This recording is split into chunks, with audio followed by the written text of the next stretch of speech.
Hello everybody, welcome back to my channel. It is Binky here today, and we are starting the next 4 fragrances, and this was the original collection for Elorea, and this is the Elements.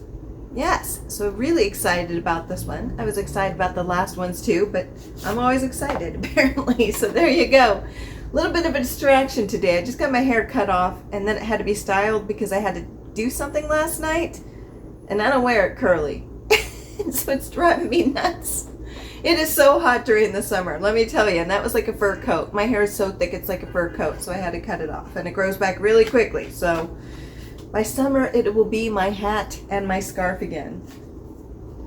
Yes, by winter. So there you go. So this is what the set looks like, and you know, you do get this on top of it, and basically what it is a discount.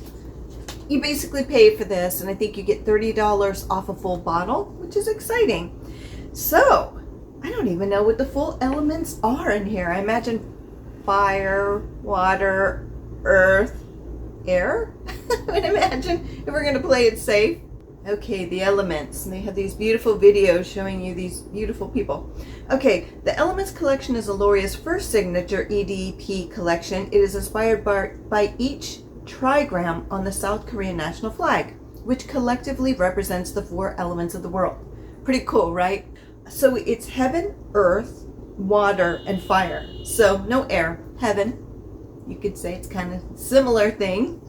Let's see. So I don't even know. Should we just go from... Let's do it. Okay. So this one is, what I like are these bottles are like these are big. These are big samples. I love that. So the first one we're looking at is Heaven, which I actually had this drink when I went into their shop in New York City. Basically, buy a fragrance, you get a free drink. And so I went with Heaven. You can usually, a lot of people buy the ones that correspond to what they bought. I'm like, no, I want this one. It looked really delicious. I'll put it up to the side. Really tasty. So at this time, Heaven is $135 for 50 milliliters, and 100 milliliters will cost you $210. So of course prices change. So this is considered a bestseller. So Heaven is looks like it is kan in Korean, is a bestseller. So this is what it looks like right here. That's their little advertising. They'll do one for each of the bottles. But this one is the modern floral scent is chic and elegant, luscious, intriguing hints of Bosong green tea. I love green tea. Bergamot and pink pepper add dimension to the rich floral harmony of rose, jasmine, and freesia. Patchouli and amber give subtle warm sweetness, finishing with velvety vanilla and musk. This is totally a me fragrance. This is 100% a me fragrance. So the top notes are Bosong green tea, bergamot, pink pepper, heart is rose, jasmine, sambac, freesia, and the base is patchouli, amber, musk, vanilla. It's unisex, vegan, and small batch. The only thing that I'm kind of like, is patchouli. And you know, bergamot is a little bit there for me. But again, they have bergamot. That is like the 5th fragrance with bergamot. So I think they tend to, like I said, some companies tend to have like one note they really like to stick to a lot. And I think that this is the one for Elorea. So there you go. Can't really smell anything out of this, but let's see. Boop. To here. To here. Ooh. Oh, that's beautiful. So what you get immediately is that freesia. I'm getting the freesia. I'm getting the florals. I'm definitely getting the florals. But you also have this underlying note of pepper. And again, pink pepper tends to be a little bit more gentle than the black pepper. It's spicy, it's peppery, but in a lighter way. So that's definitely prominent. Oh, that's pretty. Now I know why I chose that drink. It was so tasty. And this is so tasty. Oh my gosh, this one's beautiful. Wow. You know what? This is so weird. My mind works very strange. I have an artistic mind, not the most mathematic and science-minded. It reminds me of the color pink, just being wrapped in the color pink. That's what this reminds me of. And I don't know, it's not just because the pink pepper. I think it's the floral aspect of it. It's a lot of florals. Oh, that beautiful pink pepper, it is the florals. It's freesia, and I think they said peonies. I'm not getting rose. I don't think there's any rose. Jasmine. There is rose. I'm not getting the rose as much. There's different types of rose fragrances. There's some that are very deep and earthy, and some that tend to be a little bit brighter. They're going with brighter flowers with this. I'm definitely getting the freesia. Definitely getting that. The thing is with the bergamot that I'm finding with these is that bergamot is always present, but it's always a low, like it's not the main component. So it's definitely there, but it's not overwhelming. And sometimes that's why I don't, bergamot isn't always my favorite, is I find that it can overwhelm a fragrance, and they found a way to use bergamot in a way that it complements it to where it doesn't become the main star. And that's what I do like about Elorea. Now some people may not love that as much. It finds a way to combine everything this closely. Like, it's not like zoologists where different notes were popping out. It's not like that. They find a way to meld it together into like a perfect like ice cream. If that makes sense. It just all blends together. I don't know. That didn't really make any sense, but that's what it is kind of to me. Maybe I'm just hungry, but you know, it's the beautiful, everything melts together in harmony. And so you can pick out the individual scents, but you have to really kind of look for them more than you would with other companies. And so I'm definitely getting that freesia. I know freesia. Yeah, there was no peony. I made that up. But let me see. I do get the earthiness of the green tea. There is a certain earthiness, but the thing is with green tea, it has a very specific note, but the way that it's playing off the other florals, not that it's a floral, but the way that it's playing off the florals, it just, oh, it's just perfect. It's like this floaty green tea. Oh my gosh, this is good. Why didn't I buy this one? I don't know. It's so good. This one is so good. Yeah, the green tea is coming out more with the beautiful freesia. The bergamot really is taking a back seat. It really is floral. Pink pepper and that green tea. Oh, that's so good. That is so good. Oh my gosh. Okay, let's try it on the clothing. On the clothing, it's almost like straight floral. Maybe my chemistry just loves this, but right now it's very floral with a little bit of hint of green tea, but it's very floral forward. It's that jasmine. It's that freesia. I still don't get the rose. It's very floral. Skin, the chemistry is bringing out those earthier notes like the green tea and stuff and the pepper, you know, which I love. But oh, this was just beautiful. This was just beautiful and heady. Oh, perfect for this time of year. This is gorgeous. I didn't try this one in the store. I just saw the drink and I went, I want the drink. I didn't think about trying because I was there briefly. I had to make a quick stop and,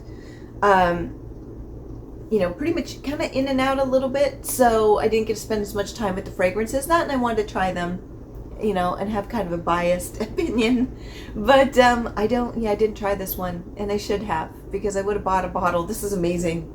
No, spoiler, this one's really good. So what I'm going to do is I'm going to wait for an hour, and then I'm going to come back to see how this has settled a little bit, and we'll talk about it then. Okay, it has been 1 hour, and Heaven's pretty much staying right in this pocket. It is not a heavy fragrance producer, but I feel that Elorea in general doesn't tend to be that. But it's morphed quite a bit. Out of all the ones, a lot of the Elorea tend to stay in their own zone. This one doesn't tend to do that. You can definitely see that this one's morphed quite a bit. So let's check it out. It's this beautiful floral. I'm getting like this beautiful floral. the musk is coming through, but for the first time, the musk, my body loves animalic, musky notes. It actually complements what's happening for once. Usually it comes through and it's just like this, and it just blows out all the other fragrances, and it doesn't make it balanced. Oh, this one's beautiful. So I'm getting the amber, slight vanilla with the musk, which I love amber and vanilla. I know I'm that guy, so I'm okay with it. With the slight pink pepper is there with the freesia. Never get that rose. Maybe it's a little bit in there. You definitely get the florals, but it's florals with vanilla and musk and a little slight pink pepper. The green tea is gone, which makes me sad.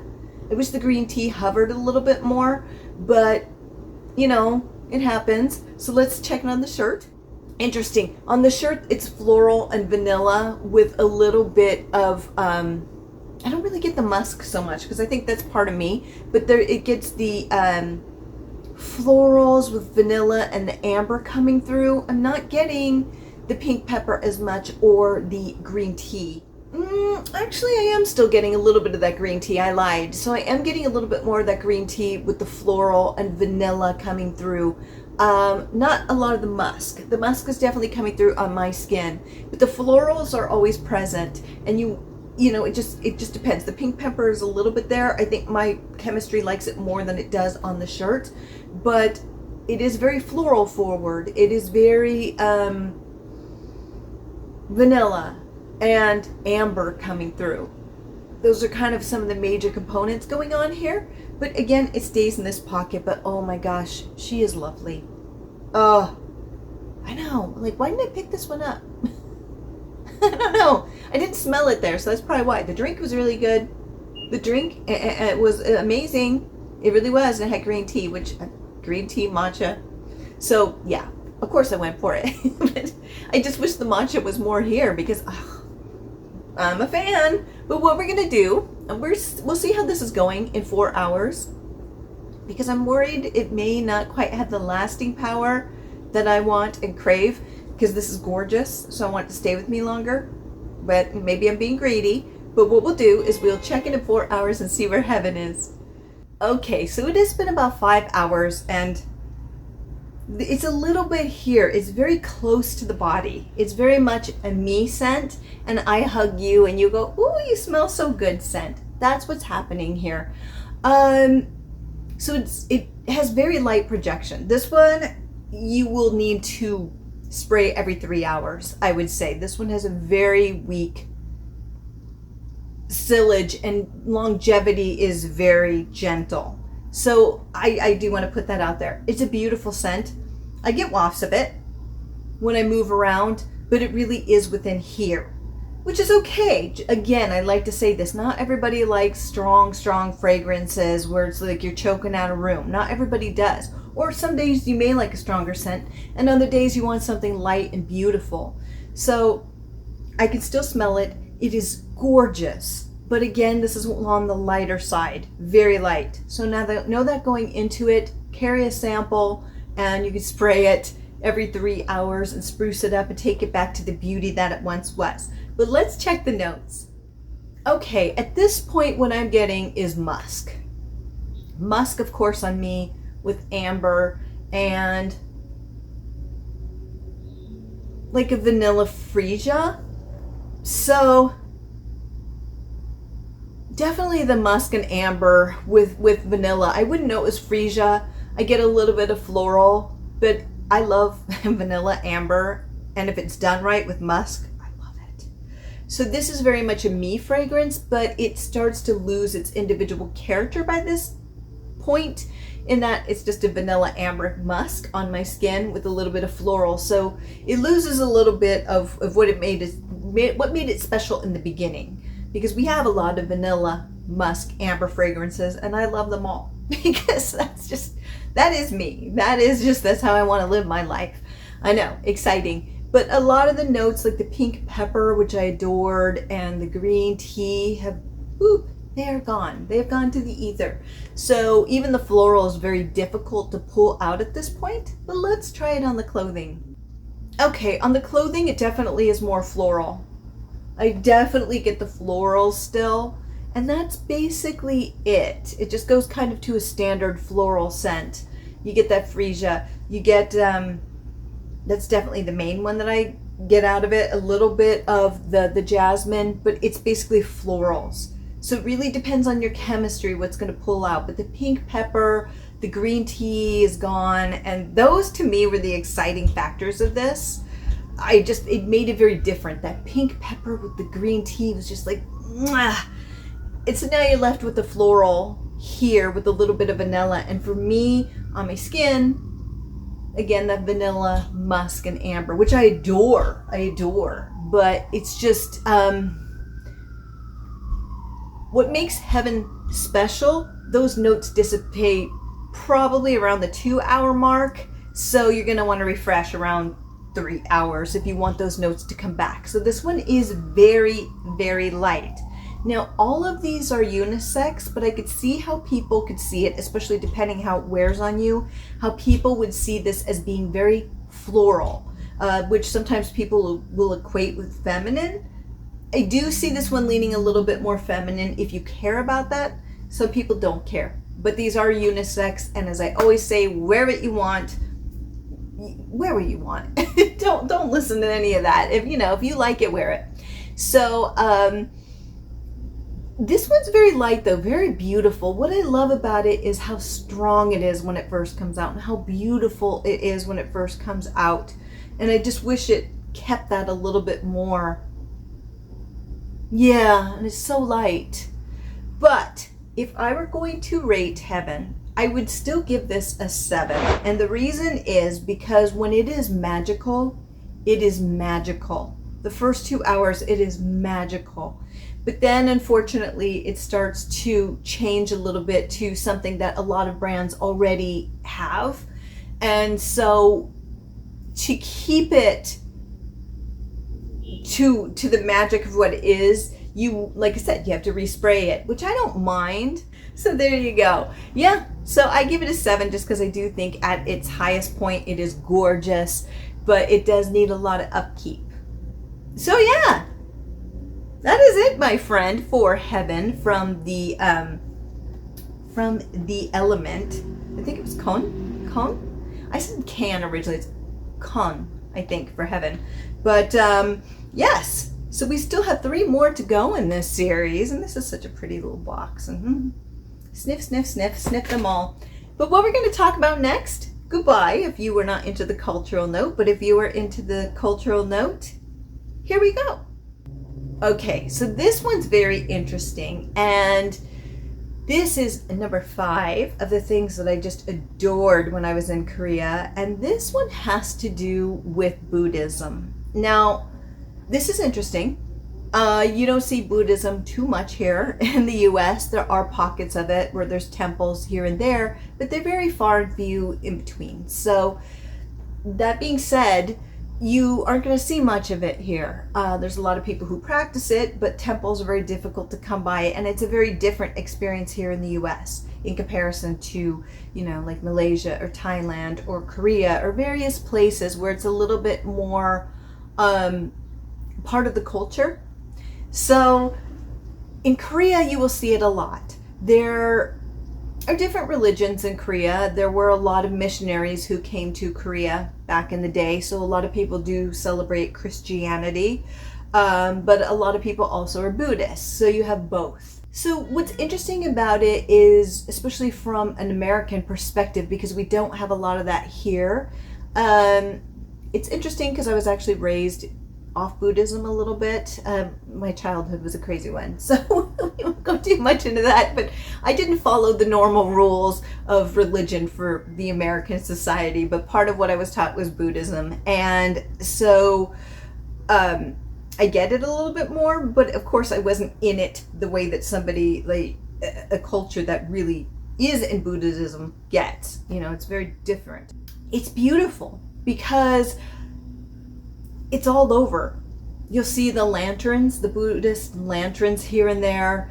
If you go into the mountains, you will see areas that is specifically for Buddhists. They will live within the mountains. They will live a very simple life of meditation and a simple living. You will see them around Korea quite a bit. They will usually wear gray robes and shave their heads, including the women. There are women Buddhists, or monks, I mean. And so this is very common. They'll wear very baggy gray clothing, and it's to basically shaving the hair, wearing everything identical. It's kind of getting rid of that individuality to a degree, because, you know, a lot of people, I don't want to get different viewpoints, but it's kind of like you want to get rid of the ego a little bit. It's simplifying it, but you will see this a lot. And just hiking and walking around, even Seoul, there's places where you are invited to come in and meditate during certain times of the day, and various people would go in and do it. You remove your shoes and you just sit there and you meditate with a group of people. And I think it normally happened around 6 p.m. every day. You would hear people hitting drums, traditional Korean drums. There would be gongs. There would be triangles, bells, things to basically let people know that this is the time to focus or to meditate. I think I'm maybe oversimplifying it, but there was an excursion I took one day, and probably one of the most magical moments while I was in Korea was when I was hiking. And that will be one of my things that I talk about next. But I remember coming down off of this mountain, and because we were like there too late, and we're like, we don't want to get lost. So we were hurrying down, and I had to stop because at 6 p.m. it was still lightish out, but the monks came out, and it was 6 p.m. and they were hitting drums and hitting the bells, and all around the mountains you could hear the sounds pinging off the other mountains and through the trees. And it was just me and my friend, and we just sat there quietly listening to the sound of this.